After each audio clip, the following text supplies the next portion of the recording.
It hasn't happened since October 25th, 1921.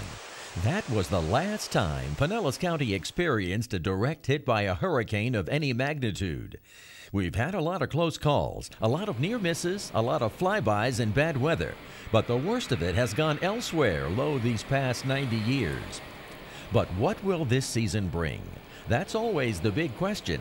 So at the beginning of this year's hurricane season, Pinellas County hosted Media Day in the Emergency Operations Center in the County Courthouse Annex building in Clearwater.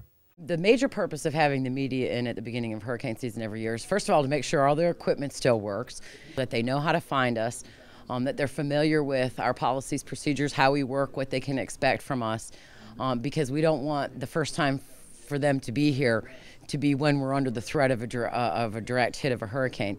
Well, I think one of my most important jobs as a reporter in this area is safety, and what more important than storm safety. And I think that's one of the vital messages that we get out as the media to the public. We can be that liaison, we can help get the word out, get information out to people to let them know how they can stay safe in case we have a hurricane come our way. Important messages for this year include making sure the public knows its hurricane vulnerability, and that's the danger from storm surge. Hurricane evacuation maps are color-coded with storm surge in mind. County planners stress that when an evacuation order is given, the only option is to leave the affected area.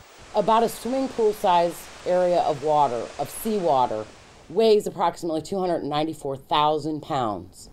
There's no home that's built to withstand that kind of pressure. That's why storm surge kills. This season, Pinellas County is working on helping residents to visualize storm surge levels relative to geographic landmarks, also providing elevation numbers on their online evacuation maps.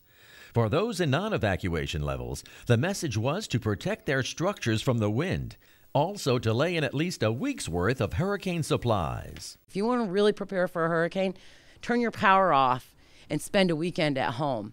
And that's assuming that you still have running water. You may want to turn the water off too if you really wanted a good experience of what's possible, and that'd be no water and no power. That's what you're preparing for if you intend to stay in Pinellas County during a hurricane. New communications conduits include email, Facebook, Twitter, and cell phones. But having the mass media share the mission of public education is what made Media Day 2011 a successful event. It was successful in that I think the media left today with several news story ideas and things that they can assist us with, because they are our partners in, number one, getting people to prepare, and then number two, getting them to respond when it's time. For PCC TV, I'm Len Szynski.